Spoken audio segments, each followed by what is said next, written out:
Hey everybody, welcome to the stream. This is the advice stream. I am your host, Jeremy International. Boy, I hope this is working. Is it working? Um, there we go.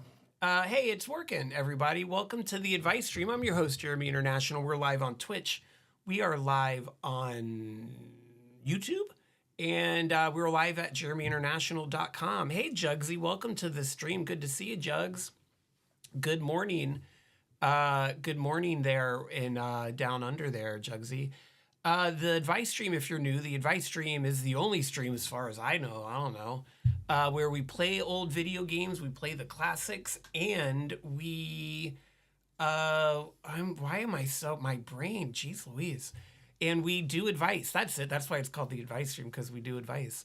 If you'd like to seek advice during this particular episode of the advice stream, head on over to JeremyInternational.com. There you go. And you can submit questions anonymously. If you don't want to be anonymous, you can just shoot them right in the chat, and we will see them all there as well. Did I just lose my video? I did. What is, there we go. I forgot how to use this app I used to get paid to teach people how to use. I think that's better. Is it better? It's better. There we go. So what's happening? Hey everybody. Hey Amir. What is up, Amir? Good to see ya. That was one of the most professional intros to the stream I've ever done before. We are going to be joined today by Oldmin as per the usual. We'll have Oldmin on here shortly. But we've got a lot going on today. We will continue to dig into the Sega Genesis back catalog, although once I committed to that and set everything up in my studio here, I realized that today is the anniversary of the Dreamcast. I should have set up my Dreamcast. I actually just got Echo the Dolphin for the Dreamcast, and I haven't played it yet. And I should have set that up for us to play, and I didn't. And that's on me, but it's too late. And, you know, the show must go on, so we're just going to keep on going. But I hope everyone is doing well. It's been a few weeks, and I'm feeling pretty good today for the first time in a while, and we can talk more about that later. But let's go ahead and bring in your friend and mine, the Oldmin. If you're ready, Oldmin, I'm bringing you in. Here you go. Hey, Oldmin, how's it going? It's going all right. It was my birthday weekend last weekend. Oh my gosh, I didn't know. It wasn't in my Yeah. calendar. We've known each other for so long. How did I not know when your birthday is? That is, I'm gonna call myself out on this. I'm so sorry, dude. Happy. You don't need to be sorry. It's fine. birthday. Well, Kotu and I share a birthday, as you know, so I latched onto his plans and took the doggies to a puppy pool party on Saturday. And yeah, it was a good weekend. I didn't know it was Kotu's birthday either because I'm a piece of shit. So we have the exact same birth date, which I'm not going to say on stream, but like we were born on the same day in the same year. So whoa, that's so convenient. Yeah. So you two dudes had a good old time. Yep. Went to a show at 930 Club, old punk bands that he was really into. I thought it was good. I had a good time. It's the Dismemberment Plan, which is the name of a band I've heard before, but I hadn't actually seen them or listened to them before. Yeah, it was fun. That's fun. Oh, I'm glad you guys had a good time. Birthdays are important, I think, and it's important to do things and to have a celebration on your birthday. It makes me real sad.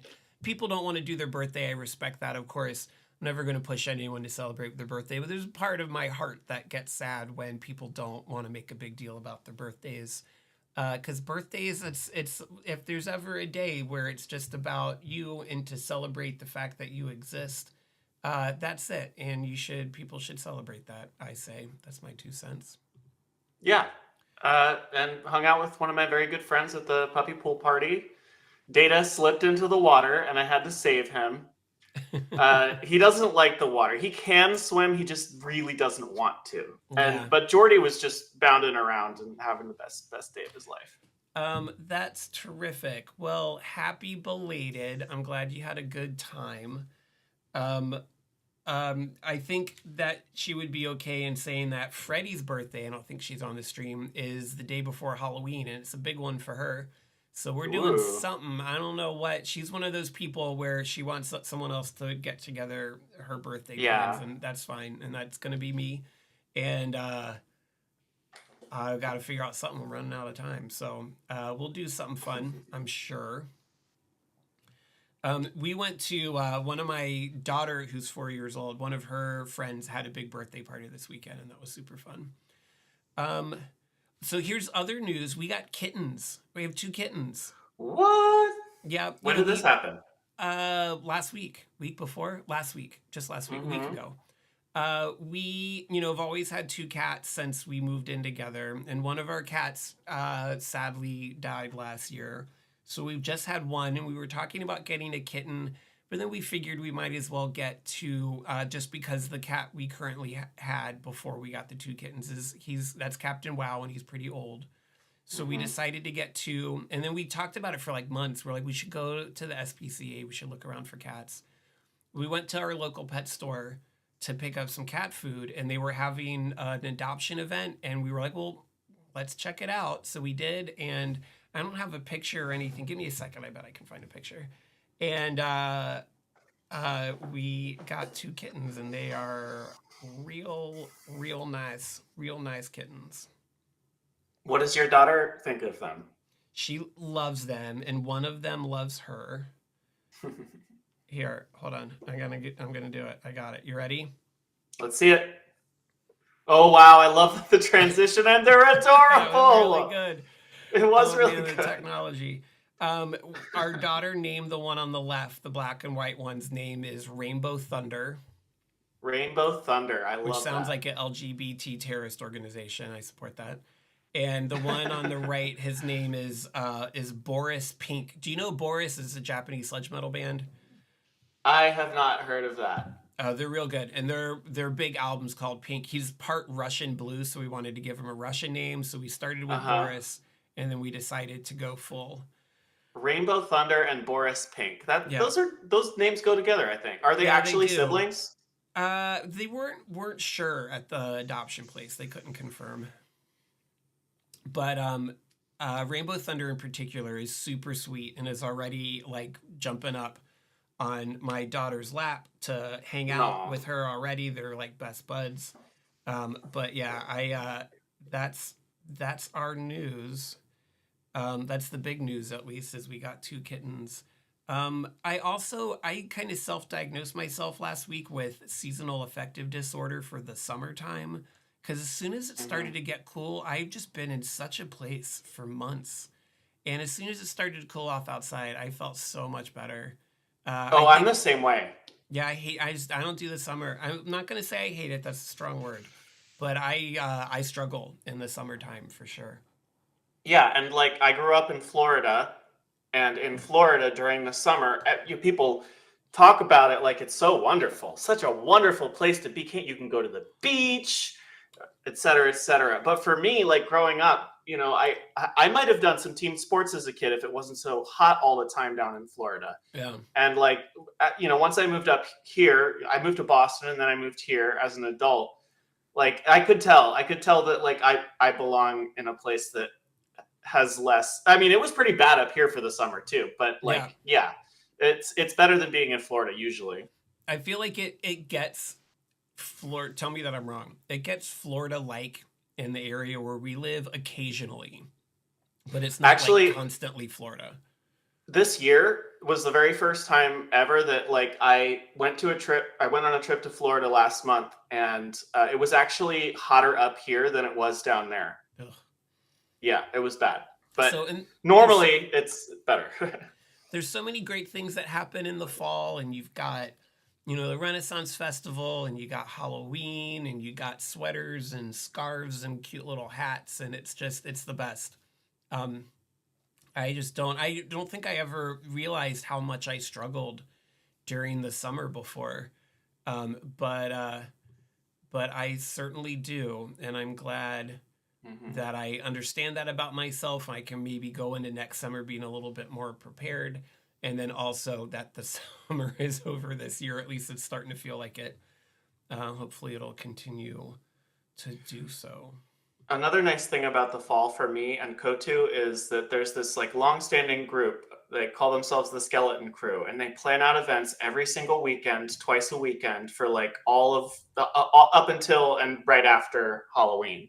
Cute. So if I want to go do something and see some people and be sociable, I can do that. I didn't last year because I was depressed as hell, but this year I'm going to try to make an effort. Yeah, I hope you can. That sounds nice. Yeah, and and we did last year and we'll do it again this year is we'll do lots of we'll have lots of guests and we'll discuss horror movies. We'll do like a horror movie of the week. Yeah, keep Um me in the loop on that one. yeah, definitely. That'll be my plan. I'm hoping I really feel like mentally in such a better place than I've Me been too. for a while. I'm hoping that we can keep this up weekly more or less for the rest of the year would be real Yeah, I'd nice. like I that. open invitation, Oldman, as always. You can come on anytime, every time.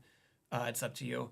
But I'd love to have you every time if you want to. But yeah, I'm hoping to kind of do a push for this and kind of because I don't I mean this is super fun. Just hanging out with you is a good time. And the Yeah. fact that we got at least sometimes people hang out with us is great. So, Mm-hmm. what else is new? Oh, did I tell you this? Have I talked about this before? I'm filing for bankruptcy. We talked about this No. because I can't afford my student loan payments anymore. The Mm-hmm. income-based repayment plan is beyond our ability to pay and keep a roof over our head and have childcare and food and everything else. So I'm just me is filing for bankruptcy, and I'm hoping I can get out from under my student debt that way. I hope it all works out for you. I've been Yeah, having some issues with like old credit cards and debt collectors paying me. And you know what's kind of amusing about it though? Like most of the time when the debt collectors call my phone tells me it's a scam. And I think yeah. my phone is right about that. Well, I mean, capitalism's a scam, so your phone's smarter Yeah. than anybody else's. Cool. All right, should we? I have a couple of video game related things to work on, but should we do a question? Sure. Let's do a question. As always, everybody, just as a reminder, if you'd like to submit a question, you can head on over to JeremyInternational.com. If you want to keep it anonymous, if you don't mind keep it not being anonymous, you can throw it into the chat. It's up to you. And these questions are meant to be a discussion as a group. So feel free, people in the chat, to contribute. Oldman and I will be discussing as we normally do. I suspect, Oldman, most of these questions are questions that you've encountered already because I've Could borrowed be. them from places on the internet, and you and I look to the same places on the internet for these. So maybe some of these won't be new. Also, can I just make a little plug for a second? I'm going to go Go ahead for it. and say this episode is unofficially brought to you by Sour Patch Kids. I don't like, we just had a bunch of little packages of Sour Patch Kids that were about to expire. So I'm eating them all, and man, they're so good. Sour Patch Kids. They go really well with my bourbon, weirdly enough. Yeah, wow, that's a pairing. I know. Ooh, sour. Okay. Boy, okay. I remember this isn't a great candy to eat on a live stream. First question of the evening. Oh, on the advice stream, we acknowledge the existence of sex. If you find objection to acknowledgement of the existence of sex, this might not be the stream for you. That's my little disclaimer. All right, My Hourglass. I know that's totally boring, but I have a much deeper voice than he is, and I don't have a very deep voice. My 16-year-old son's recent physical showed that he had a treatable STI. I revisited my age 14 sex safety talk with him in more detail, including explicit information about sharing test results. I tried to make it a conversation, but he just sat there silently blushing until it was over and wouldn't talk about how he caught it. I'm worried enough that I scheduled a 6-month screening for him against his protest and created a safe sex box in our bathroom cabinet that I periodically restock. I also told him he could get tested anytime, no questions asked. But should I be asking more questions? Question mark. I'm trying so hard not to overreact that I might be underreacting. I assumed that he'd start having sex when he started dating, but he doesn't have a girlfriend or boyfriend yet that I know about.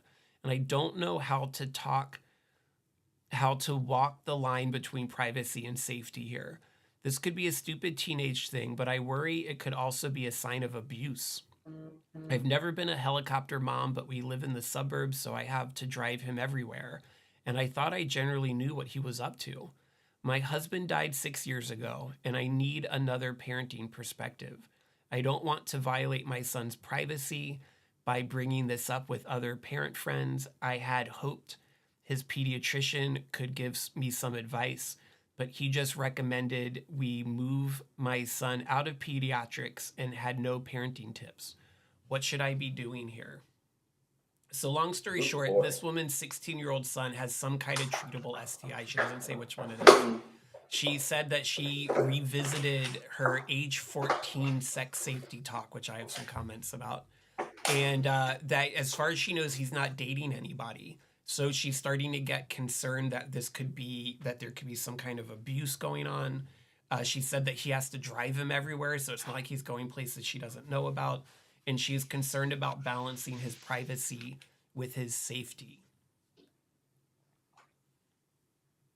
This is way outside my wheelhouse. It's way outside my wheelhouse. I think this is a one for you, my man. All right. I mean, my kid is 4, and all of these conversations will be things that we'll be doing. First off, I really like the idea, and I think I'm going to borrow this, of having like a safe sex box in a easily privately accessible place in the house, and then just letting it go and saying you can get anything out of there you want. If I'll check on it, and if it needs to be refilled, I'll take care of doing that myself. I love that idea.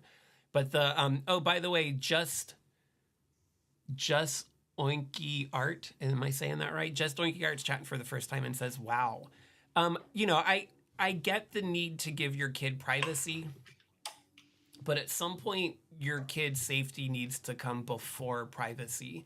And I think that the parent is going to have to really back their kid into a corner and kind of force them, I hate to use that word, but make it very difficult for them to get out of not sharing details about who and what they were doing to get this.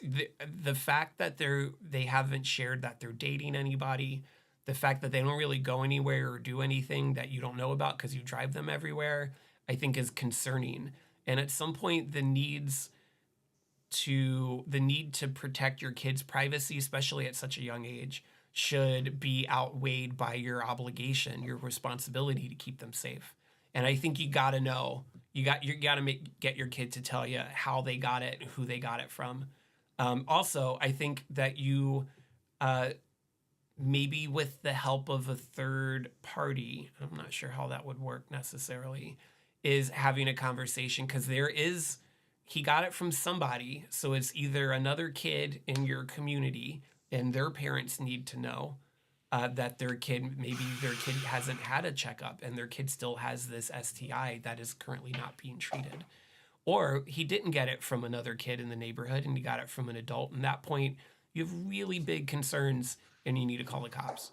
So I think that I guess hypothetically I get the desire for privacy, but safety first in all things.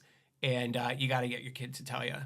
You can't give him a choice. He's got to tell you under what circumstances he believes he got it from, because there could very well be abuse here. He's only 16. And if he's not, if you don't see him hanging out with any other boys or girls, he's getting it from somebody. That's what I got to say about that. I'm all about, I like hopefully think of myself as a very 21st century parent, and prioritizing a kid's privacy and their bodily autonomy is great and wonderful, and we should all be doing that way more than anybody, at least in my age group, got when we were kids. But I draw the line at this. You got to know, you got to find out who and where he got it from, because that's a big deal. If he's 18, that's different. He's an adult. That's his business. But just with the possibility here that he could have gotten this from an adult is unacceptable, and you got to find out. Yeah, I guess the only thing I have to add is it's clear from the way the letter is written and the fact that the mother who wrote the letter said he doesn't have a boyfriend or a girlfriend, that there's no issue here of like the kid, well, no realistic issue of the kid worrying, oh, well, I'm going to get kicked out of my house, or I'm going to get abused by my mom because I'm Yeah, gay or something like that. That's not the situation here. right. So that's the only thing I If have to he's add. keeping it a secret, he might be keeping it a secret to protect somebody that he thinks he needs to protect. There's a million potential red flags here, and it's time. You know, the Constitution ain't for kids. it's time for it's time for her to put her foot down and get this information from her kid, because she's got to know. Yeah. Oh, here's the other thing I wanted to talk about is she said she wanted to revisit the age 14 sex safety talk. Like that's a talk that happened one time when the kid was 14. Another thing that I hope, once again, my kid's real young and we haven't gotten to this place yet, but I feel like these types of talks aren't a talk that you have one time and then drop it. You need to have ongoing conversations. You need to have ongoing conversations about how your door is open and they can come to talk to you about anything they need to talk to you about. Kids don't decide to share these types of intimate details about their personal lives on their own. You have to regularly and routinely send them an invitation to do it. That's one of the things that I've read a lot about being a parent.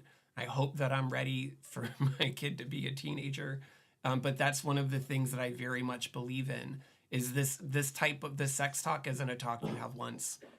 It's a talk you have in an ongoing way, and you also need to regularly send out invitations. Is everything okay? Is there anything you need to talk about? If there is, I just want to remind you, you got to know I'm going to say this constantly. You have to know that you can talk to me. I'm not going to judge you. You're not going to get in trouble. But if there's things that you need help with, if there's things you have questions about, you need to come forward with those. You need to make sure that you're opening up that dialogue on a regular basis. Just the idea that it's the age 14 sex talk. It happened one time when your kid was 14. That's 2 years ago. There's a long time for 2 years is a long time for a 16-year-old. You did that 2 years ago, and that was the end of the conversation. You've moved on with your life. That's not how to make sure you're having an open and ongoing, honest relationship with your kids. Anyways, that's what I have to say about that one. Way to start off heavy. I know. But that to me is the biggest concern is people don't get STIs from toilet seats, despite what everybody says. Okay, so last week we tried to play Beavis and Butthead for the Sega Genesis, and I couldn't get it to work. So this week I bought a little cartridge cleaning kit that I'm opening now. Sorry for all of the plastic noise. And together we're going to, thanks Just Oinky Art. Thanks for hey, great Oinky Art. If you're new to the stream, this is the kind of conversations we have all the time. We got several more questions to go over tonight. So stay tuned. In the meantime, I'm going to keep you entertained with some sweet Sega Genesis action, assuming I can get this game to work. So, normally the way, old games like this, for people that don't know, there's a silicone card in here that's got all these little pickups, and sometimes those pickups get tarnished or dirty, so you need to clean them. Well, normally you can just clean them with like some alcohol and a Q-tip, but why would you use something you already have in the house when you can buy something that's made to do the same thing, is what I always say. So I've got this cleaning solution specifically for video game cards. I'm going to try it right now. I'm going to rub this against the contacts. And then we're going to dry it. We already discussed why you don't want to patooey on that object. Yeah, you don't want to do a hot tua on these. That's not what it is. It's patooey. I'm very strong about this. It's patooey. It's not hawk whatever she said. It's patooey. It's always been patooey and always will be. But that was a really great pop culture reference from last week we did right there. All right, let's see if this works. Oh my gosh. Last minute before we... boy. Before we did anything, I restarted my computer and I lost. Okay, here we go. All right, can you see Moment that? of Here we. truth. Moment of truth. Moment of truth. Well, now I gotta turn on my controller, so please, patience, everybody. Okay, is it gonna work?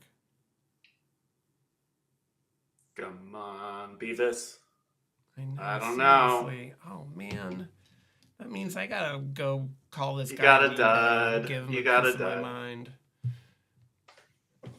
So disappointing.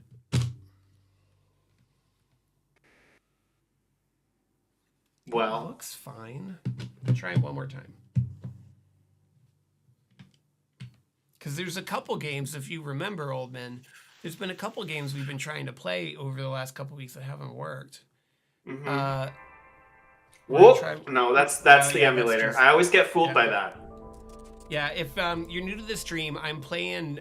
We've been streaming all of our Sega Genesis games off of a Mega SG. So we use Not an original emulator. cartridges, but we use a console called a Mega SG. It's made by Analog. It was made by Analog. They don't make them anymore because that's what Analog does. Just when you want one, they say no, and it's a great machine. It's the best way to play Sega Genesis games on a modern computer monitors or TVs. I'm a big fan. I love it, but I have been having a hard time getting a couple of games to work. I know it's not a problem with the console because I use it a lot. Mm-hmm. But I got to repair my controller now before I can do anything else. And it is riveting action for everybody at home. Okay, here we go. Come on. Whoop. It worked. Hey! Yeah. There we go. Were we getting sound? Hmm.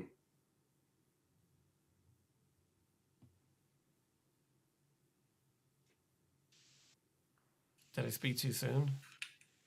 I think we spoke too soon. Got all excited. Yeah.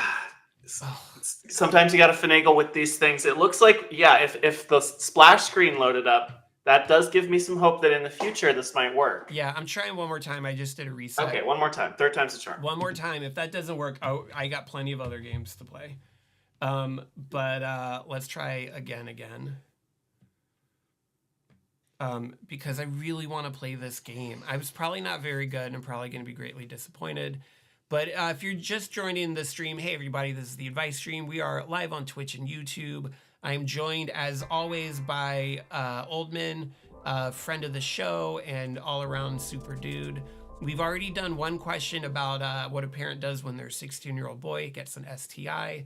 And now we're trying to get Beavis and Butthead for the Sega Genesis to work. We've been doing Sega Genesis exclusively for the last few months. And I think we'll probably wrap out September on the Sega, and then we'll switch to another system for October.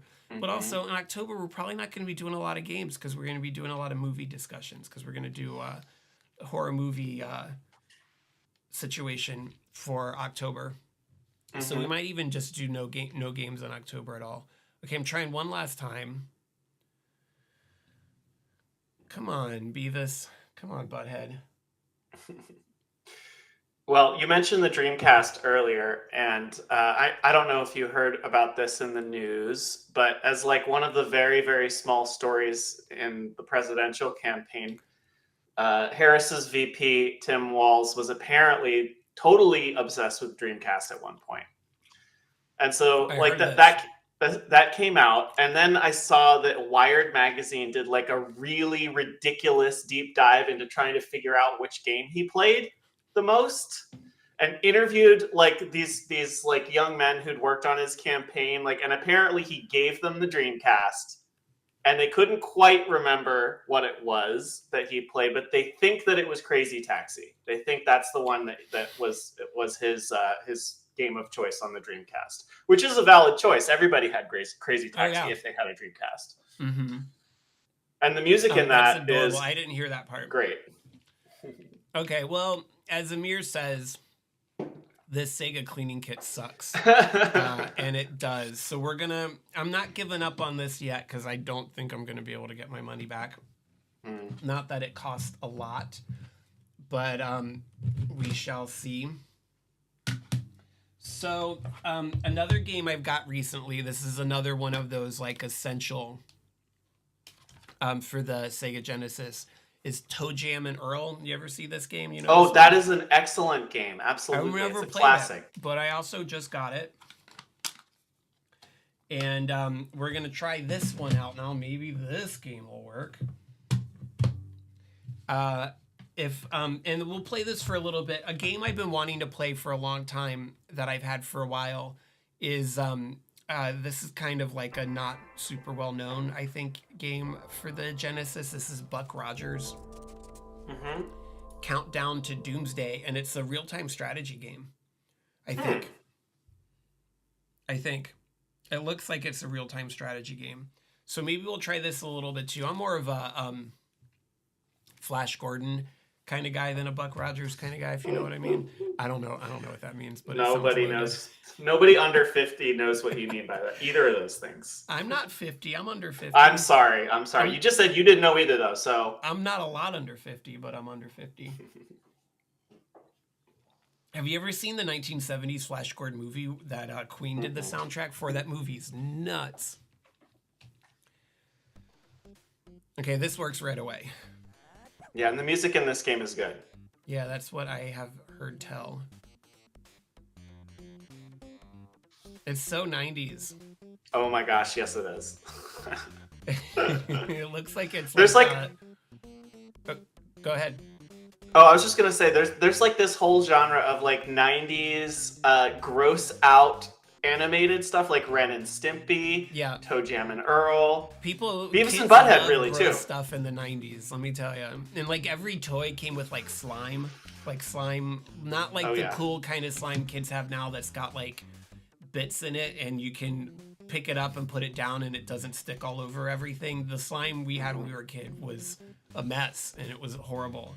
And you pick it up and then it would be all over your hands for the rest of your life. You can never Kids these days don't know real slime. Oh, this is cool. I've never seen this on a game before. 2-player is the default. You see that? 2 players at the top. Should we just be Toe Jam or should we just be Earl? I think that's up to you. I don't know how the 2-player works in this, if it's like Sonic and Tails or anything. So probably a safe bet is the single player. Oh, we can pick. Just jam out. Let's just jam out. What does that even mean? Oh, it's listening to the soundtrack. Oh, you can listen to the soundtrack. Crazy songs.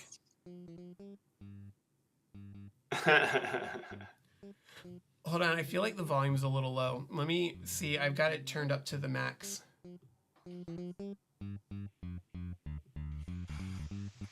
Okay. It's gonna go back to full screen. There we go. Oh man, I've never seen that on a video game, at least not from this era. Alright, I love this game already. Okay, let's do Toe Jam.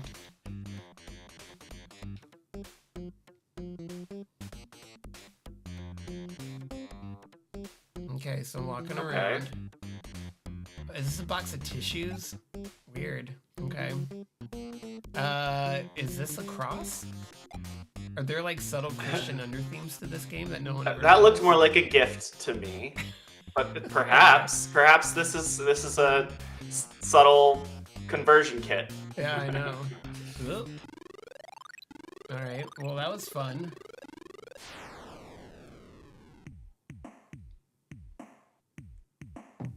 Man, I love everything about this game.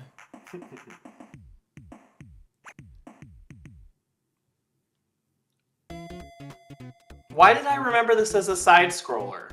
I thought it was too.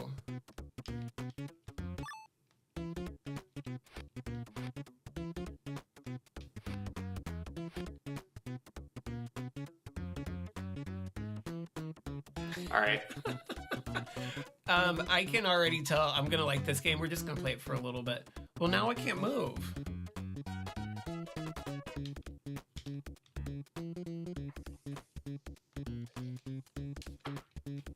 controller's still connected, isn't it?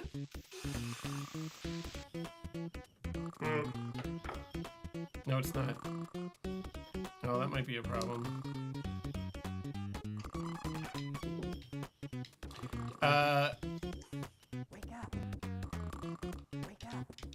Well, Wake up. I don't know what the hell's going on. Wake up. All right, now, okay, I'm back. So you collect gifts. I see. This, I'm sneaking. That is a menu of some sort. This is a map. Well, how do you defend yourself? Yeah, those are, this is a 3-button game, so let's see what happens if I go to this guy. Is he gonna... Yeah, he's gonna kill you. Yeah, the Christian symbolism is really a little bit overwhelming here, Jeremy. Bonus high tops. Oh, you're in a drop menu. Drop in your prezzies. Yeah, no, gimme. Maybe I just stay away from that guy. Oh, look, it's like space. There's got to be a way to defend yourself. Ooh, Maybe you haven't picked up a weapon yet. Maybe. See, I'm sneaking and I do this.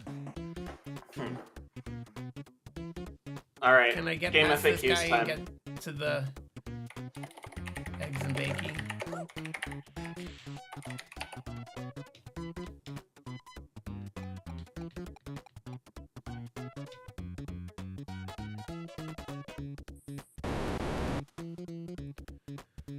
Oh, you're looking this up? Thank you. Yeah, I gotta help out a little bit here.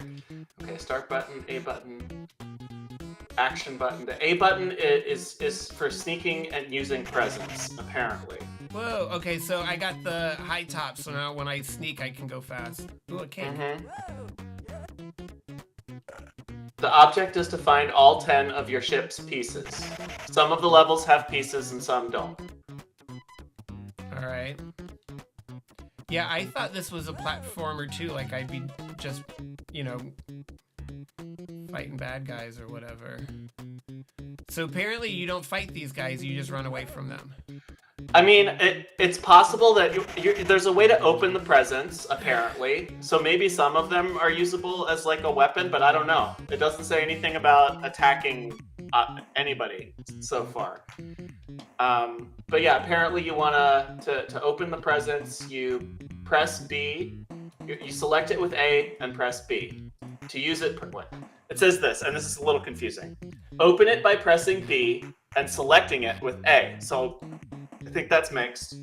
And then you use it to use it, you press A again. Oh, you're in the open menu. So let's open some prezzies here. Yeah, I feel like what the hell is that? Yeah, this present is a storm cloud that's constantly electrocuting. Oh, great. What a wonderful gift. A tree? Let's try another one. Yeah, let's see if you can get rid of that. Okay. What? Bogus! That was bogus. Okay, well, let's read a question. Yeah. Because sometimes games are less fun than others. Okay, here's another one. This one is also kind of a bummer. This one kind of pisses me off. After a few years living at home, our 24-year-old daughter is fully out of the nest, living and working in another city as an X-ray technician. Good for her. We're very proud of her. We don't support her or chip in for her rent, although she is still on our health insurance because her company's insurance plan is not very good. That's fine with me. However, she also continues to use our accounts on a number of streaming services, Netflix, Hulu, Peacock, etc. For some reason, this really sticks in my craw. I feel like she's freeloading off of us, and I want her to pay for her own streaming, or at least chip in for hers. Health insurance, a life necessity, is one thing, but why should we be giving her free television? My wife says that I'm dadding too hard and need to relax about this. Who's right? He's not dadding hard enough. He's not dadding at all. I mean, something interesting comes up between my wife and I. My wife, who's sometimes in the audience, I don't think she is tonight, Fred Undead, didn't grow up in the States and grew up in a culture in a lot of ways that's very different than American culture. And she always says one of the things that's surprising to her about at least some parts of American culture is there's this concern about being overly generous, especially for parents to their kids under lots of circumstances. And I never noticed that before she and I started to have these ongoing conversations, but we definitely do now. This is costing the guy absolutely nothing, assuming that none of these streaming services are the ones that figure out that you're sharing it and they start to charge you more. Assuming that's not the case, it's not costing him anything. She's using something that he was already paying for. It's your daughter. She's 24 and she's otherwise fully independent. That's pretty rare these days for a lot of She's an X-ray tech at 24. Reasons. I mean, like she's just starting her career. Yeah. Who cares? Who cares? I don't understand why it's bought. I think that it says for some reason this really sticks in my craw. I think he needs to figure out what that reason is, because whatever it is, it ain't a good one. It's not one. What even is a craw? It's like your throat. It's like having a bone stuck in your throat. Yeah. Oldman, the fact that you don't know what sticks in my craw is another piece. No, I know that Florida is actually less south than Virginia. No, I know. I've heard the phrase "sticks in your craw," but the word "craw" is never used outside of that phrase. I feel like it sometimes is when you're talking about like birds. Maybe I'm wrong. Maybe I don't talk about birds enough. You don't talk about birds enough. I've been meaning to bring this up to you. So anyways, this just pisses me off. This is one of those instances where this guy is he's spending a lot of time concerned that he's being overly generous to his own child. And I think that's a really horrible place to be in if you're stressing out about if you're concerned about being overly generous, especially you're not giving her anything. You're not paying. Yeah, she doesn't lose anything. Yeah. He doesn't lose anything through this. Yeah. Your point is correct, Oldman. He's not dadding enough. He's not meeting his daughter from a place of empathy. He's meeting his daughter from a place of, like maybe it's that they don't have separate accounts. So he goes into Netflix to watch whatever he wants to watch. I'm assuming World War II documentaries. And it's funny that you would use that as like a dig, though, Jeremy. Since you read so much about World War II. I know. I'm on long hiatus from that. I'm not doing that right now. That's probably for the best. Yeah, it's definitely for the best. Yeah, like hearing this is not really an answer or anything really related to the question, but I gave my dad my passwords. He freeloads off of me for this stuff, and and this guy's not even gonna let his daughter do it when it costs him nothing. Doesn't do anything except it sticks in his craw, wherever that is in one's body. It's just ridiculous. And that's why he has a craw. This is all ridiculous, and I think that he needs to have some quiet time and investigate what he says for some reason. He needs to figure out what that reason is, because it's not a reason based in kindness or generosity to his own kid. What does he write this letter asking somebody else to justify his bad behavior? Oh, I don't know my reason. Give me a reason that I could latch on to. Can you tell me why I'm doing this?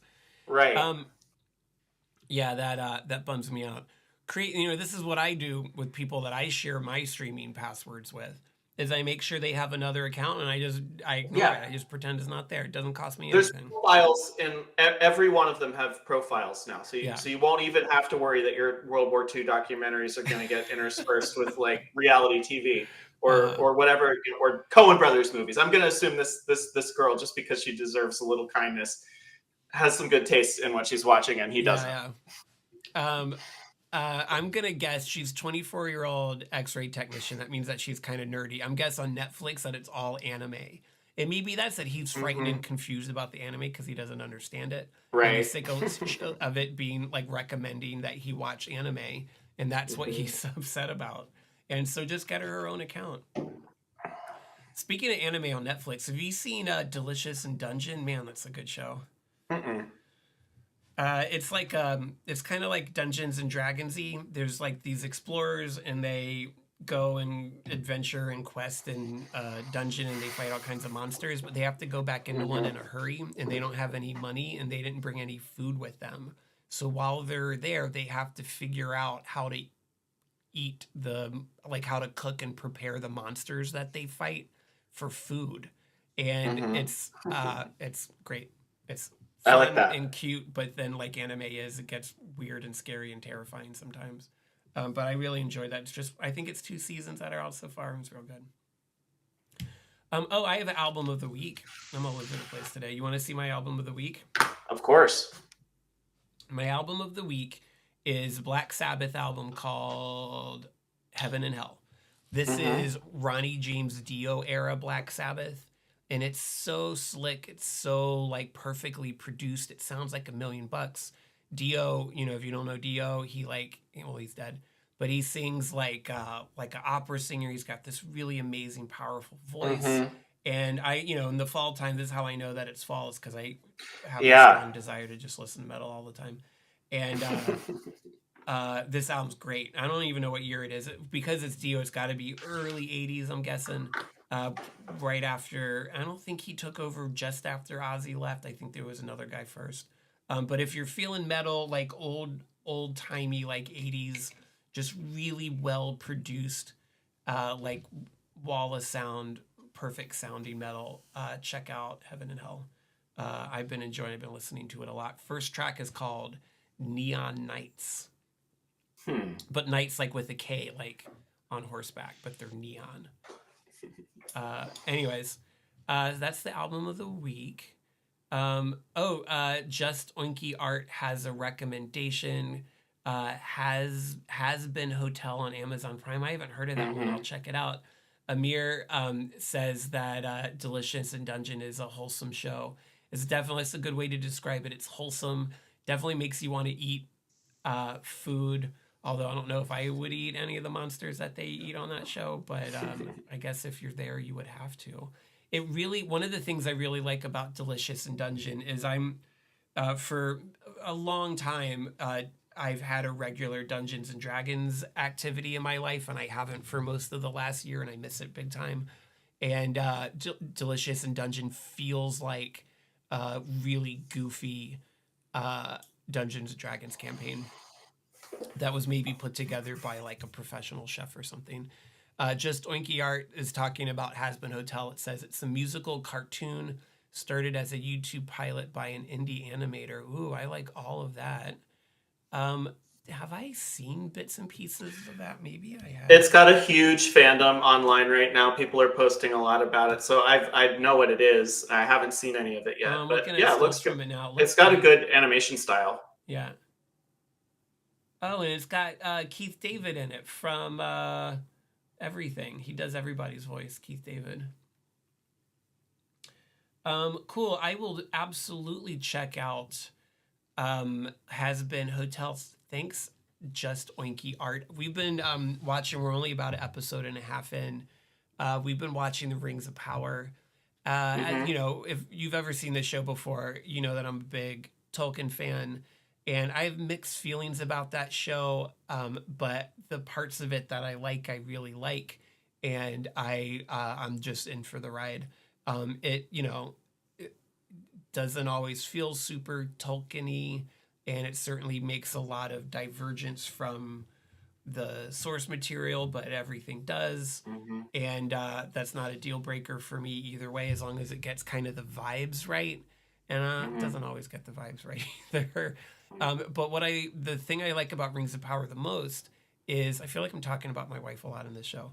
My wife likes it, and she doesn't usually like Lord of the Rings, so I'm hoping this is like a gateway into more Tolkien for her. Because like she'll ask me questions, and then I'll pause it and give her, the briefest, which is usually like 20 minutes explanation for what's going on. And so far, she's been engaged. Hopefully that'll keep us going, and I can get her to make another stab at the Peter Jackson movies or something. All right, Fred. In the beginning, there was Eru Iluvatar. We should just read the Silmarillion all the way through. Man, Oldman, I'm so hard back on my Tolkien bullshit. That's all I'm doing these days. That's cool. I've been doing like a film kino pretentious kick for myself. I've been watching a lot of movies. So here's how it happened. I've told you before that I was trying to get through the AFI 100. Yeah. And I just kind of burned myself out. So there's lots of good movies in there. I'm sure that the war movies are fine. The silent movies, some of them were real fun and I enjoyed them, but like it's not enough variety for me. Yeah. Last week I found somebody. Okay, here's what really happened. I saw Winona Ryder's interview in the Criterion Collection closet, which is like this I mobile saw van. From that, but I haven't had a chance to see it yet. She's delightful and she loves film, and so that inspired me to see. Okay, is there a list of every film in the Criterion Collection? So I found one, and I've been just like randomizing it, trying to whatever it tells me in the random pick, I'll watch it. But also the other thing that I did is I watched the first 4 Hellraiser movies last week. Ooh, what'd you think of those? And they're not good. They're not good, but it's very. I didn't watch them as a kid. I always liked the aesthetics of it, but I didn't watch them as a kid. What did you think of the first one though? Oh, the first one is a good movie. It's solid. It's solid. Yeah. And like the second one takes some crazy risks with what it's doing, and like the art and the world building in the second one is actually really solid. And like you probably don't remember the second one very, very well. Nobody does. But they have this like the lord of that whole evil realm is this diamond that shoots out rays of darkness. And when you get hit by the ray of darkness, like the worst possible nightmares in your own makeup start flashing before you. It also had like this weird like labyrinth vibe to it, which I really liked. But by the fourth one, they're in space. They're in space, and it's not good. But it's entertaining and seasonal. So yeah, I enjoyed those two. We should do. I haven't seen the original. I've seen the first 2. I don't know if I've seen beyond that. We should do the original Hellraiser as one of the horror movie discussion topics, and we'll have a third guest and we'll all talk about it. If you haven't, though, the original story that inspired Hellraiser, it's called The Hellbound Heart, is one of the... It stuck with me more than most anything I've ever read before. I think about that story a lot. It's more or less the same like plot beats to the movie, but in the way that only a book can. It digs into like emotions and feelings and stuff in a way that the movie doesn't, and that a movie can't. And it's without the risk of sounding pretentious, it's very haunting. It's like evocative. You feel that very strongly. I recently found out, I didn't know before, that Clive Barker, who wrote that story, and I think he wrote maybe the screenplay for the original Hellraiser too. He has a film noir kind of like murder mystery, like PI, like Hard-Nosed Gumshoe series that takes place in the same universe as Hellraiser and the Cenobites. And they're on at least one of those stories is like him, the mystery he's trying to resolve. There are people getting murdered all over the world in weird ways. And it's the Cenobites. It's the monsters, if you're unfamiliar. It's like the weird, deformed BDSM weirdos from Hellraiser that are doing it. And I didn't know about any of that.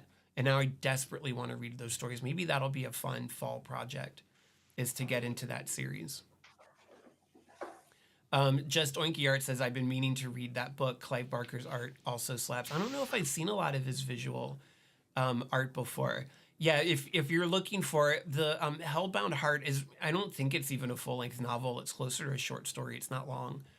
Is if you like horror fiction, if you like to feel big, complicated, weird things, of which some of which is just full out horror and disgust. When you say it like that, why would anyone want to do that? But here we are. You should definitely read The Hellbound Heart. It's usually published with other short stories of his. Clive Barker also wrote The Midnight Meat Train. I don't remember if that's the name of the story, but the movie also messed me up for a long time, and the short story that it's based on is also very disturbing, but in a in a fun way. It'll Mhm. fuck you up, but for funs. So yeah, I couldn't recommend it if you like horror fiction. Just Doinky Art, couldn't recommend that enough. What else is going on that I'm excited about?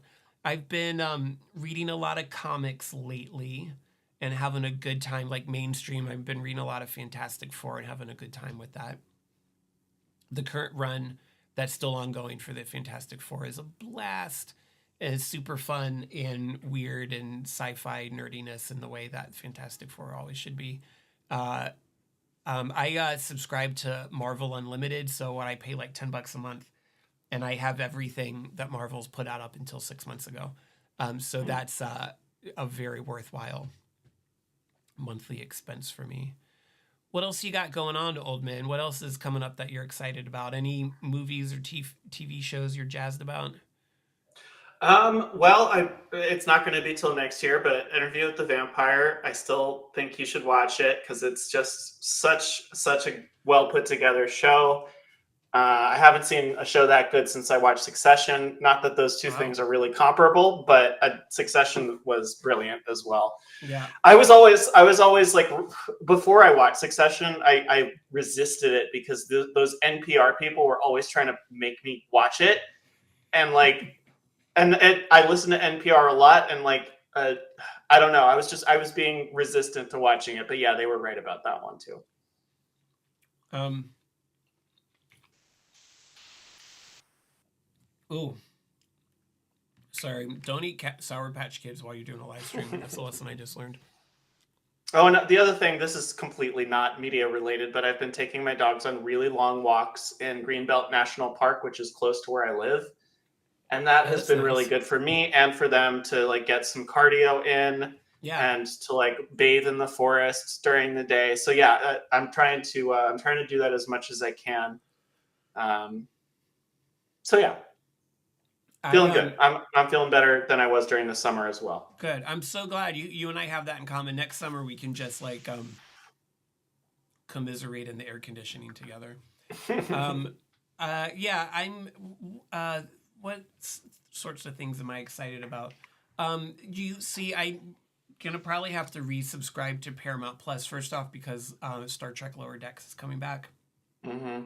Love Lower Decks, but also Paramount Plus is doing. I think it's a TV show. I don't think it's a movie.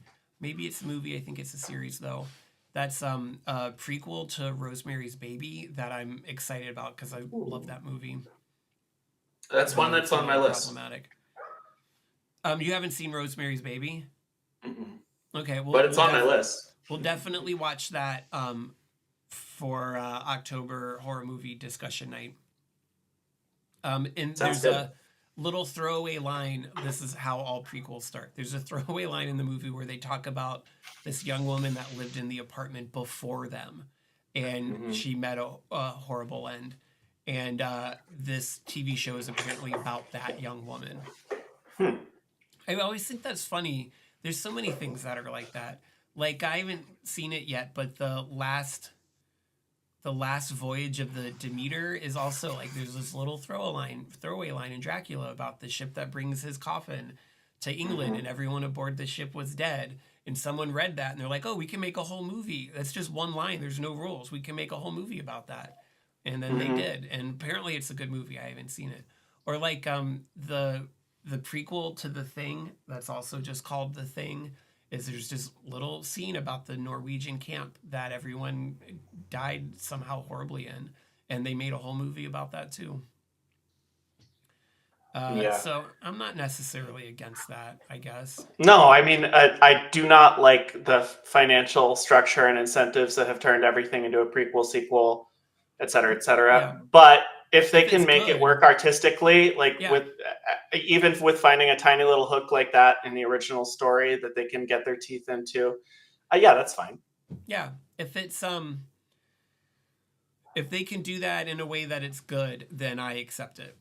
If they do it and it's bad, then I'm against it. Good Did things you good, bad things bad. good things good, bad thing? You heard that here first, everybody. Good things good, bad things bad.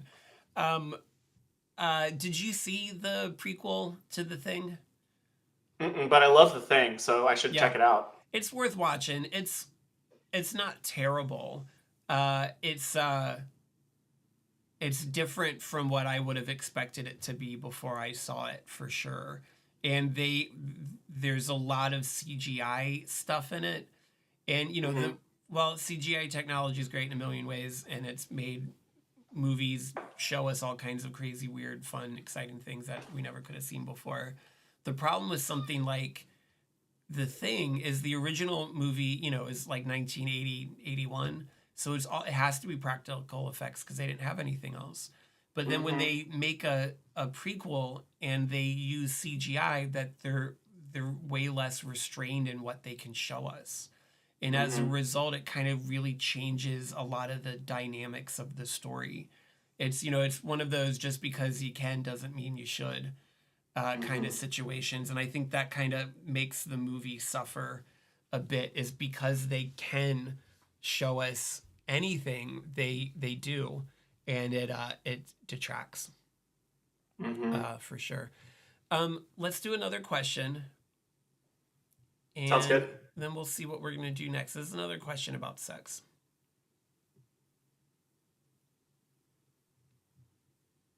Okay, this one's good. This is a fun one. This one is just weird, and I'm sure we're all going to have strong opinions about it. Just as a Okay. reminder, everybody, that we're going to talk more about sex in a second. I hope that's okay with you. And please feel free to contribute to the conversation in the chat, because I'd love to hear what other people think about this one. I'm a 34-year-old woman, and I've been dating Dave, 33 male, for a few months. Mm-hmm. The sex has generally been good. I don't love the sound of that, but we do have an issue I was hoping you could help with. I have a tattoo on my lower abdomen. It's a little stick figure pushing a lawnmower right above where I keep my pubic hair trimmed, like he's shaving it off. I think it's cute. I do too. Dave thinks it's hilarious, but will occasionally burst into bouts of giggling when he sees it.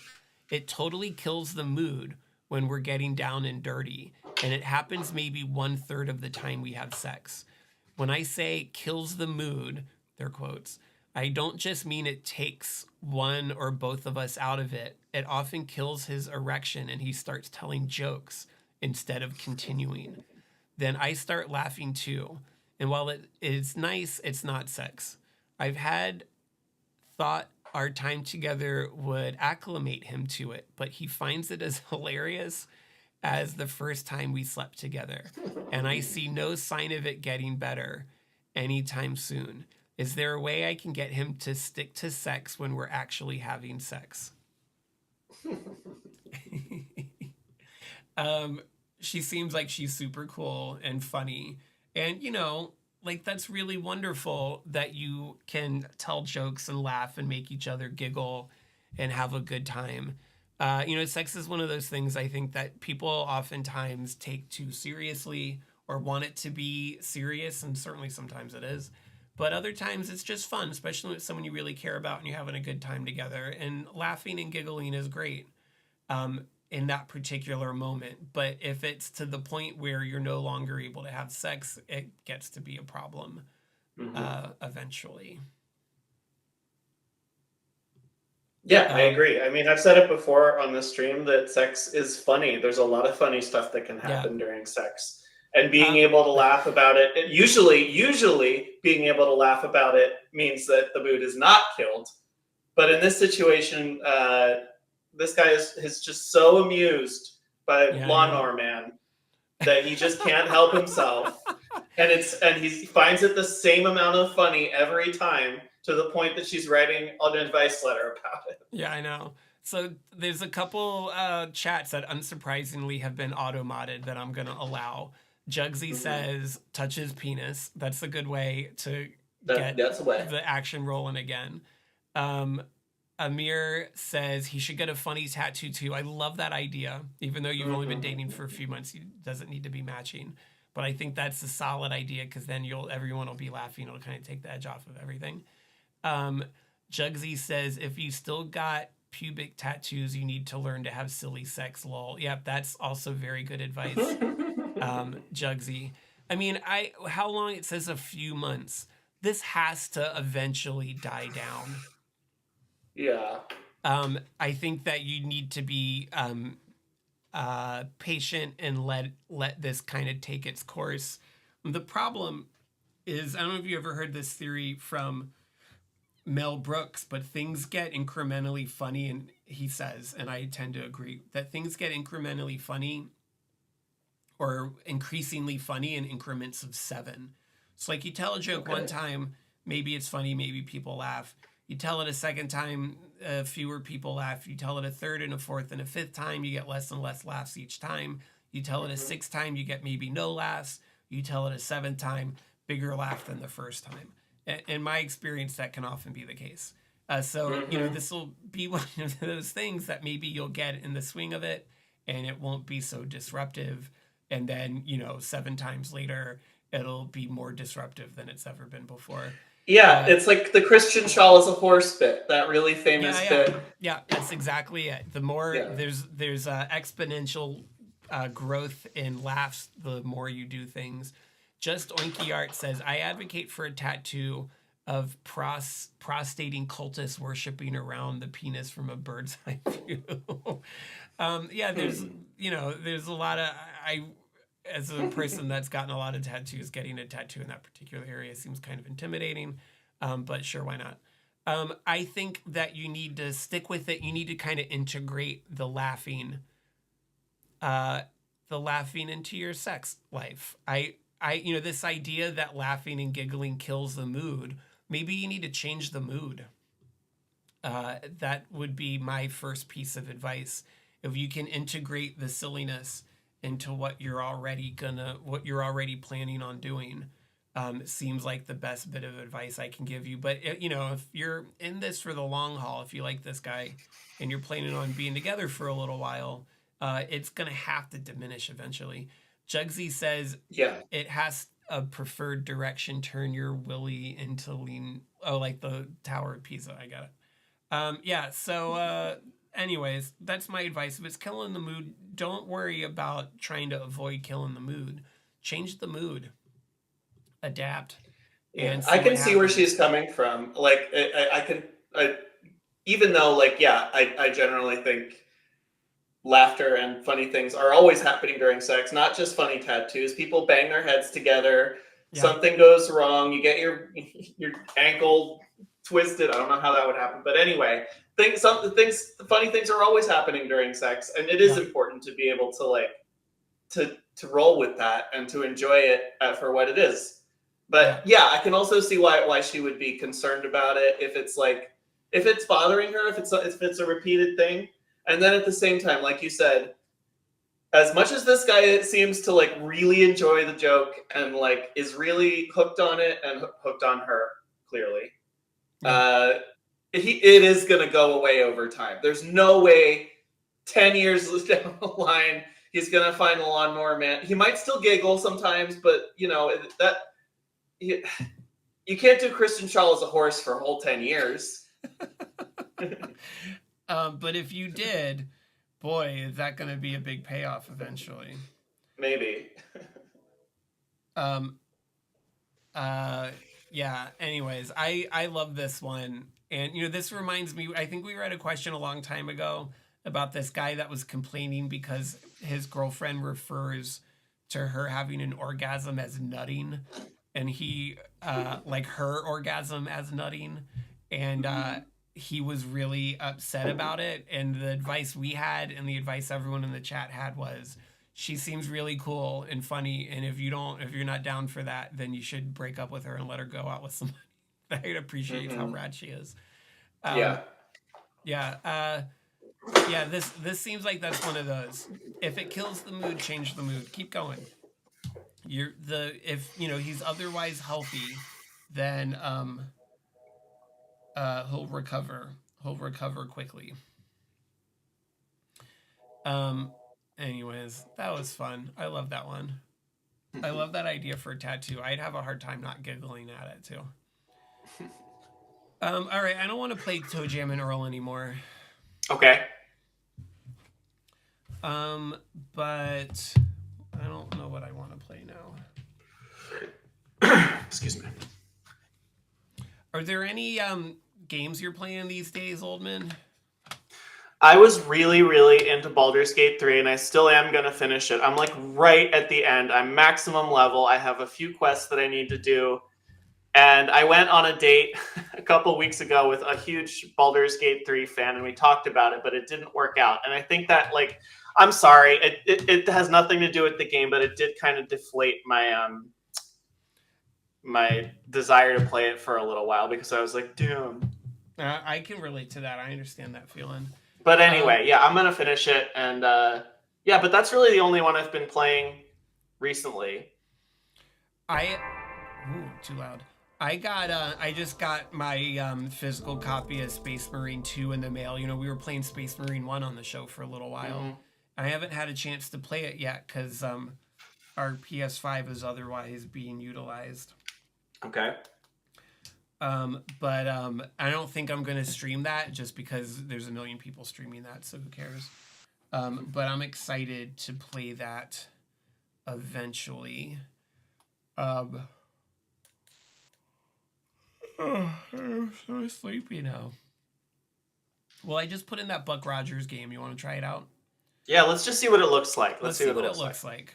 I don't know if we're going to go all the way to 11 tonight or not. We'll see. But I do have one more question ready to go. And also, I just want to remind everybody that if you wanted to submit a question, you certainly can. I'm just checking to see. This guy from whatchamacallit from Wix keeps sending me messages through the website about search engine optimization for JeremyInternational.com. And I don't feel like spending money on that right now.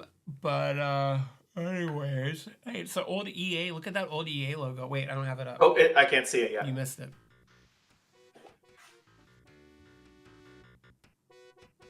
Strategic simulations. Whoa. Man, Sega Genesis looks so good. Mm-hmm. Doomsday Laser. Active.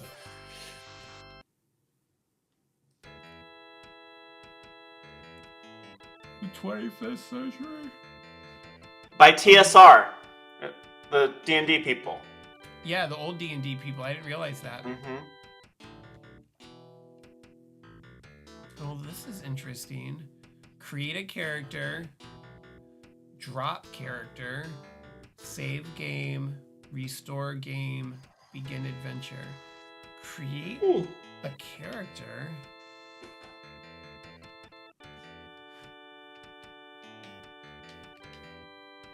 Whoa.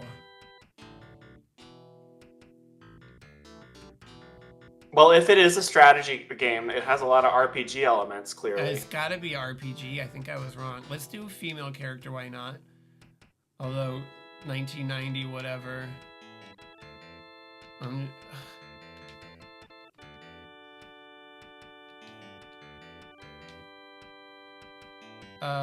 Let's see.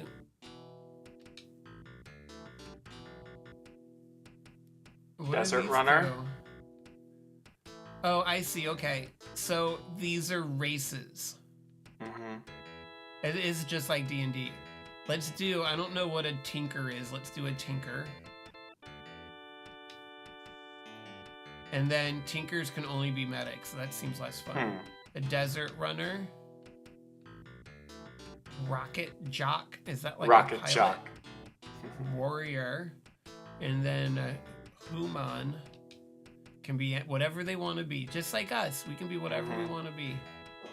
Well, I'm gonna be a warrior because Jeremy rushes in when he plays games like this. Pardon me. And then we can do our stats: strength, dex, constitution. I'm assuming charisma, and then TCH, probably tech or something like that. It's a brain, intelligence, basically. Yeah. Whoa, my tech just went way up. I'm horrible at making these kind of decisions. There you go. That's the one. This seems like it's good for a warrior. Done. And my name will be... How many letters do I get, I wonder?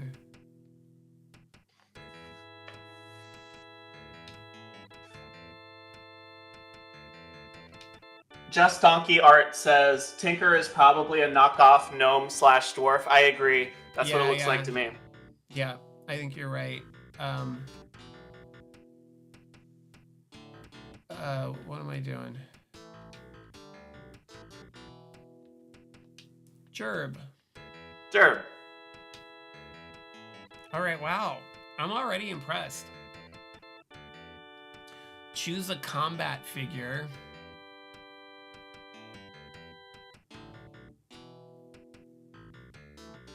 Joker.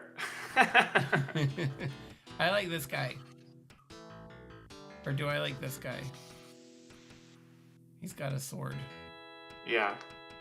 Let's do this guy.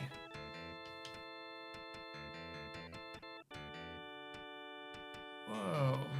Train and skill. Oh my god, this is like a full RPG, man. Yeah, it reminds me of some of those TSR, those really early TSR games, like pre-Baldur's Gate 1. Yeah. I have a feeling it's going to look very similar to those, and I could never figure out how those worked myself, but we'll see.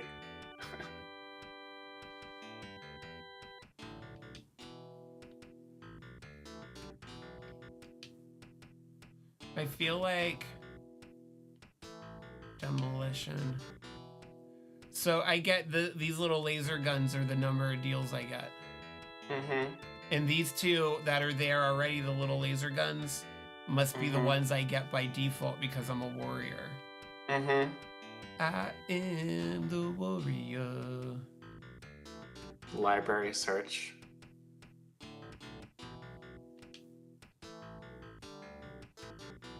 Can I give myself more? I don't know. Yeah, I can.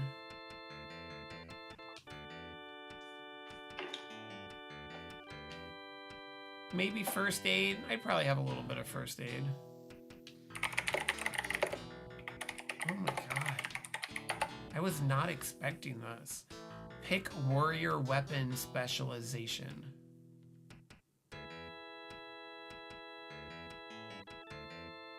I only get one of these.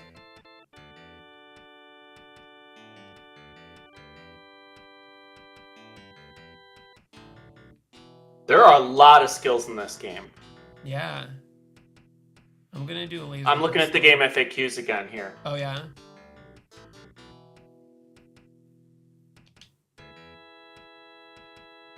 Okay. Okay, I do have some bad news, which is that you're really supposed to have a 6-character party.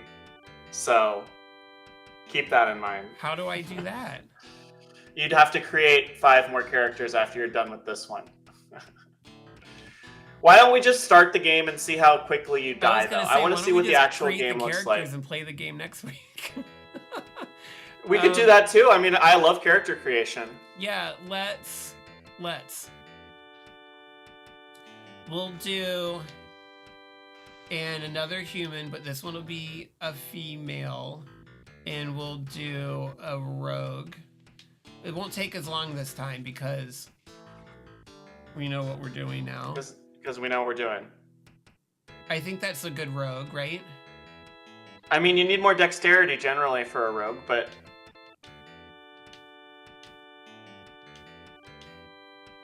One game I did play recently on the way back from Florida was Baldur's Gate 1, and I have spent hours and hours and hours on just re-rolling my character's stats in that game because it's not a point buy system. It's you roll it, you get it, and this has the same vibes.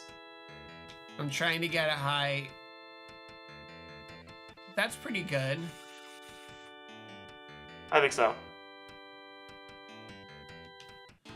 And we'll do quick. We'll call this one Leaf. Leaf. Why not? And Leaf is a lady, and she's gonna look like this. Like this. Sure. And she's going to... and stealth. Mm-hmm. And talking to people. And...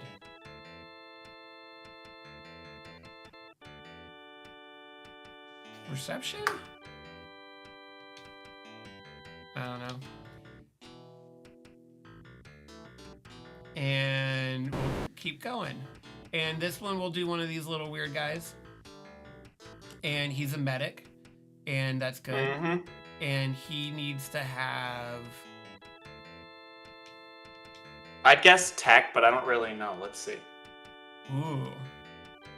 I feel like... sure, why not? And his name is... Boof. Regular alien name. And... yeah, this is... now that I'm looking at the guide here, this is just an adapted D&D game. It even uses the second edition to hit armor class 0, Thaco. So it's it's just D&D adapted for a sci-fi setting.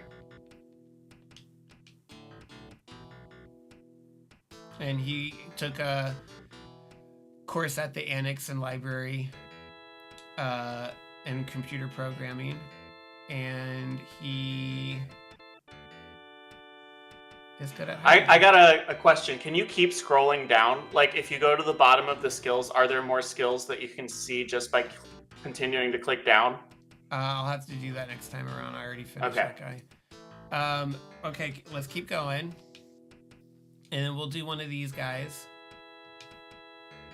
And he's going to be a rocket jock, whatever that means. And I'm assuming that's high in technology. Oh, yeah, go for that. Whatever it is, go for that. You got... You had a 20. You had a 20 in something. I didn't change it. You kept clicking. In tech? You kept re-rolling and it went away. Oops, but that's whatever. okay. 17's pretty close. And his name's going to be... Goop. Goop.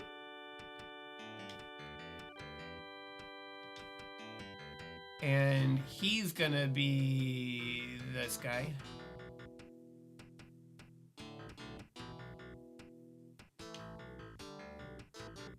And he will...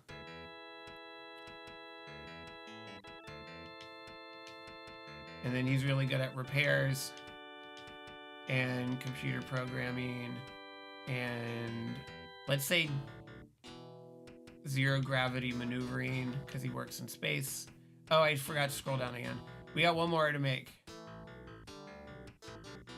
Or are we good to go? Let's go. Let's just see, yeah.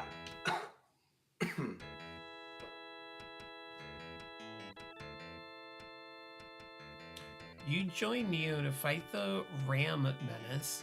You are being briefed in the Chicago spaceport. Press C to continue. Earth has been devastated during the 25th century. The 25th century, you say. But now, thanks to you and thousands like you, we can begin to rebuild this planet. Press C to continue. You are assigned to Salvation Station. Ooh, that's good alliteration. For salvage duty and march toward the waiting shuttle. You are assigned to Salvation Station for okay.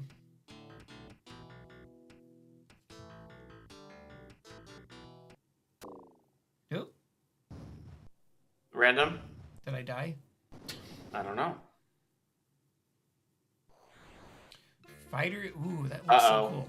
Fighters screaming low from the north. Control towers collapse in balls of crimson flame. Your officers are down and the other recruits are fleeing. You have been thrust headfirst into a raging battle. Press C to continue. An officer Wounded by collapsed shrapnel, here, coughs wounded by shrapnel. He coughs weakly and motions to you close.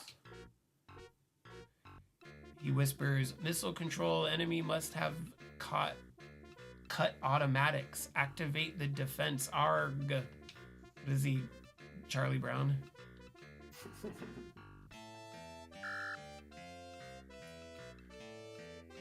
Controls are weird. Who? Neo forces come to your aid. Tyrenes move in for the kill. Gerb takes Gerb control takes- of. Okay. Whoa, are we gonna dance? Okay, this is Leaf. Target. This guy. Nice. Target. Same This guy. is the same battle system they have in those older TSR Dungeons and Dragons video games, but it does seem a little bit more self-explanatory than the older ones are. I could never figure it out, but this seems like pretty straightforward. Go on, Boof. Get him, Boof. Boof him.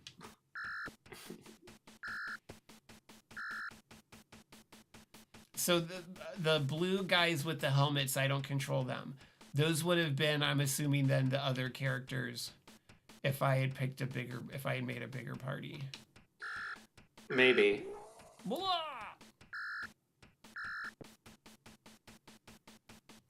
Starting at the top of the turn again. This is super fun. I don't know if this is the type of game anybody wants to watch me play. We This is good. Most of our viewers. But I definitely could see myself spending some more time playing those.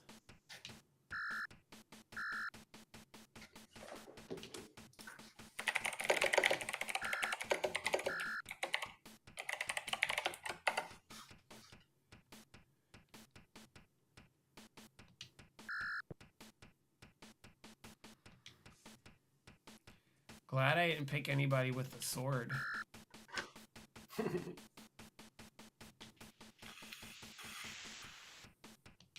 Oh, he's the leader. That's why he's so hard to get. Yeah. I should have focused on him first.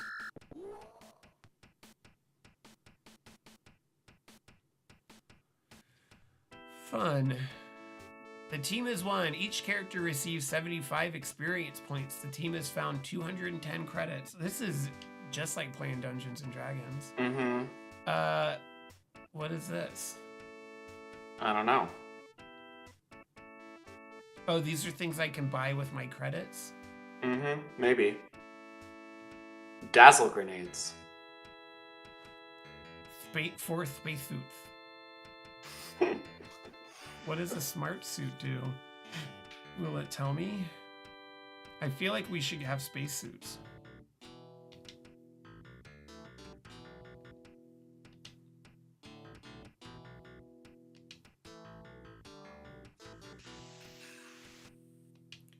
Oh wait, is this stuff that I got off of the people?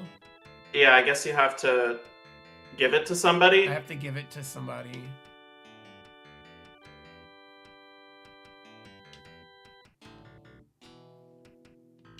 You know, I like the games with the finagly inventory management stuff, but you're right, it's not necessarily the most gripping thing for somebody who doesn't love that kind of micromanagement to watch.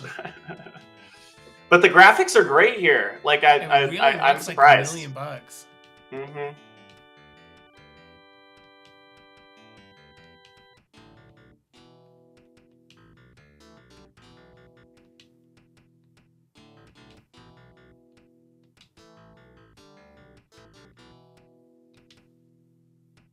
Okay.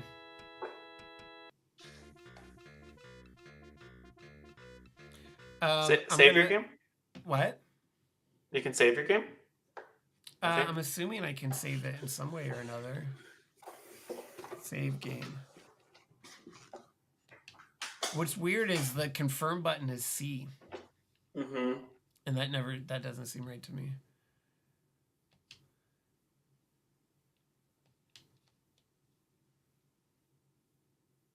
Let's do one more question, and then I think we should probably start moving to wrap it up for the night.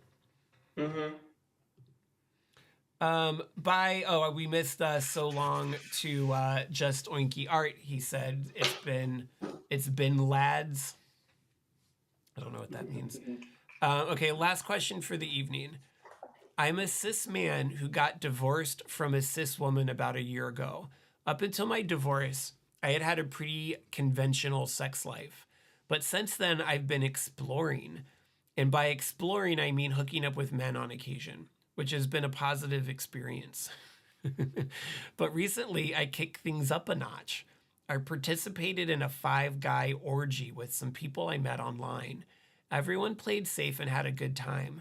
I've even considered doing it again. The problem is that since then, I've been feeling intense feelings of guilt, which I've never experienced before. Being bisexual is one thing, but being an orgy guy seems different.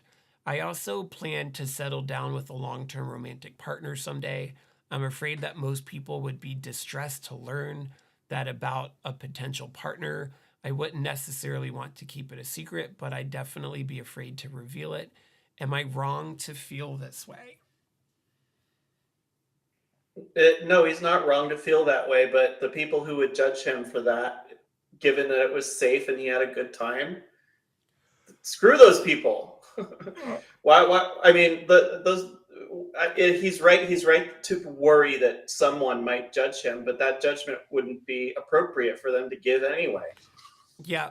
I agree with that. I agree with all of that. That, feelings can't be right or wrong, right? We only can assess right or wrongness by how it affects the world around us, and feelings on their own don't affect the world around us. He hasn't hurt anybody. He Yeah. hasn't done anything negative to anyone.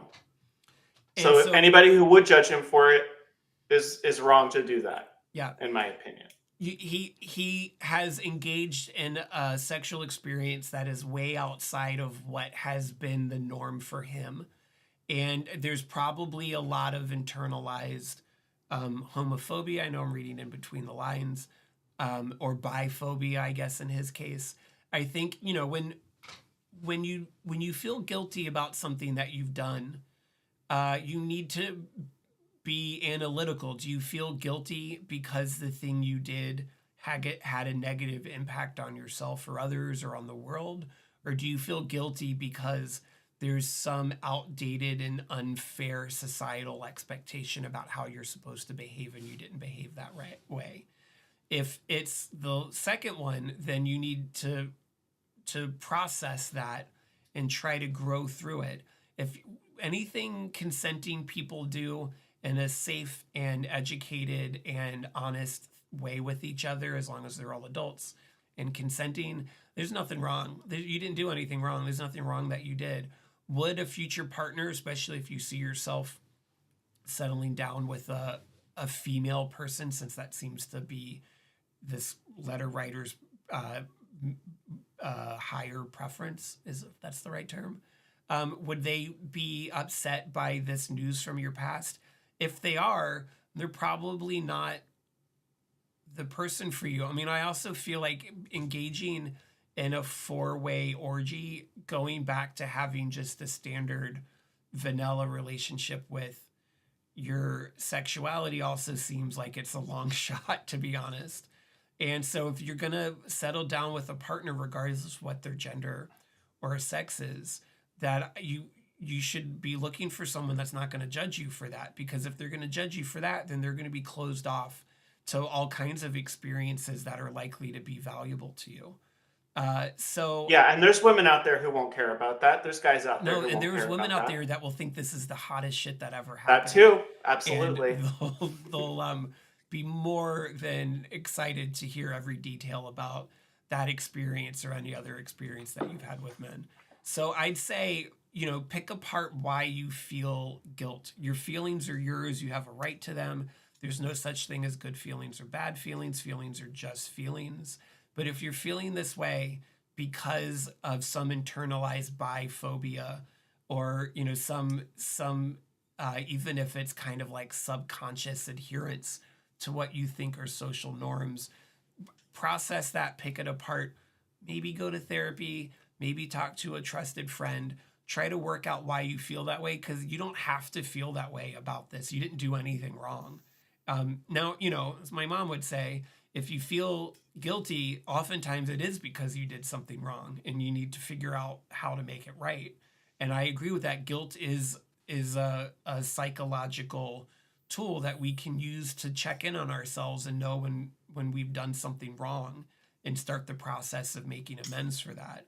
But sometimes guilt comes in for no good reason. You didn't do anything wrong. You feel guilty because society says you're supposed to go this way, but you went the other way, and that's ridiculous. And if you don't need to feel guilty about this if you don't want to, and if you do feel guilty and you don't want to feel guilty, figure that out. That is worth exploring and worth picking apart. But as far as a long-term romantic partner goes, I think what you've just done is giving yourself a really great litmus test about who you want to be with and who you don't. Go on a few dates, get to know somebody. If you really like them, if they really like you, then maybe share, hey, I've had some pretty interesting sexual experiences in my life. It's something that, if you and I are going to be together, I'm not likely to do again, but maybe I will. That's something we can talk about in the future. But it's important for me to know that you're going to accept this and not be weirded out by this kind of thing that I've done in the past and I had a really good time about. I don't feel bad about it, and I'm not going to be with someone that wants to make me feel bad about it. I think that's a good conversation to have. Maybe not a first date conversation, but that can be a 5 or 6 date conversation. And yeah, but guilt is a two-edged sword. Sometimes guilt is a really useful tool for us to be able to check in with where our morality stands. But sometimes guilt is unfair and unnecessary. And he needs, this is definitely the guilt that's unfair and unnecessary. And he needs to figure out why he feels that way. And if he wants to feel that way about it, he can. But if he doesn't want to feel that way, doesn't he say, he says, I'd even consider doing it again. So if you want to do it again, if you had that good of a time that you want to do it again, figure out where this guilt's coming from and see if you can crunch it down, because you don't need to feel that way. And I hope that you don't. It makes me sad when people do something that has only a net positive to themselves and the world and their community, and they feel guilty about it. It's a bummer. Absolutely. Yeah, the worry about people judging is a valid worry to have, but the guilt associated with it is not necessarily, it's not something that he should be feeling guilty about. And like I said, screw those people that would judge him for it. Yeah. It's a really good way to know if a person that you're considering to be a partner is worth continuing to pursue or not, is how they react to this. I like how they also say being bisexual is one thing, but being an orgy guy seems different. You know who orgy guy is? Is an orgy guy who is a guy that goes to orgies. And you, my friend, whether you want to or not, are now an orgy guy. Well, and you're yes, but on the other, do it again. On the other hand, just because you do something doesn't mean that's your identity from that point forward. Yeah, he's still himself. He still has, I'm sure he has many different features personally. Yeah. And yes, he is a guy who went to an orgy, but that doesn't make him an orgy guy necessarily, in my opinion. But if you want to be how not that there's anything wrong with being an orgy guy. You could be orgy guys can be fun. I'm sure they are. I'm sure it was a lot of fun. How many orgies would someone have to participate in to be an orgy guy, though? And that by that, I don't think there's a number. It depends on how much you make it your like part of who you are and how you think of yourself. Yes, you're right. If he's doing this regularly, if it's his new favorite hobby, then yeah, probably fair to call him an orgy guy. But all I'm trying to say is that just because you do something once doesn't mean you have to consider yourself even 2 or 3 times. I would say the only thing that would make you an orgy guy is if you got a job planning and organizing orgies. Yeah, like if you you're an started orgy if guy. organizing it yourself, bringing the Fritos and the dip, Yeah, and the lube and everything, like then yeah, maybe you're the orgy guy. But yeah. if he's just attending, that's Yeah, a it different just if you're, scenario. I mean, right. I mean, if you're at an orgy, you got to participate, right? It's like Fight Club. Yeah, Everybody right. has to participate in the orgy, but you don't have to be the orgy guy. Anyways, Can you tell I've never been to an orgy since I'm like, yeah, oh, the Fritos and the dip. You got to bring the dip. I've never been to an orgy either. Not for a lack of trying though. I hope they have snacks though.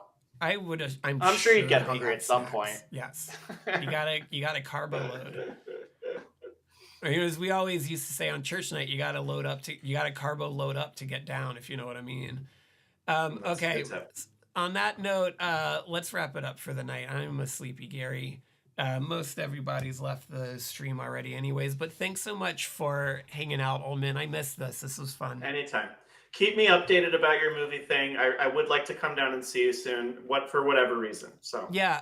We're likely gonna do. I don't know if Fred's gonna have a big party or not for his birthday. If she does, then obviously we're gonna do something big. But we might travel. I don't know yet.